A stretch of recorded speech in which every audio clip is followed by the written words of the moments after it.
घरोघरी आई असावी तर राष्ट्र जिजाऊ मातासारखी दिवा लावणारी असावी.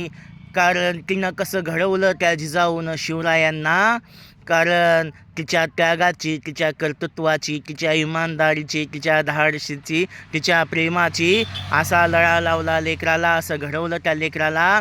जर अशी जिजाऊसारखी घडेल तर इथला अत्याचार, इथला अन्याय, इथं खून झाला, बलात्कार झाला, इथला नक्कीच थांबेल. आणि घराघरामध्ये जिजाऊसारखी महिलांनो शिका, आदर्श घ्या. नुसतं 12 जानेवारी आम्ही वंदन केलं जिजाऊंना, नुसतं वंदन करून नाही तर त्या जिजाऊ मातेचे पुस्तकं वाचा, कुठंतरी आचरण करा, लेकरं घडवा. नुसतं लेकराला जन्म दिला आणि मोठं केलं, पण ज्ञानानं सुद्धा मोठं करा. असे शिवरायांसारखे लेकरं घडवा. कारण धन्य की राष्ट्रमाता जिजाऊ, तिच्या त्यागाची बराबरी कोणीच करू शकत नाही. वंदन त्या जिजाऊंना, वंदन त्या जिजाऊ मातांना.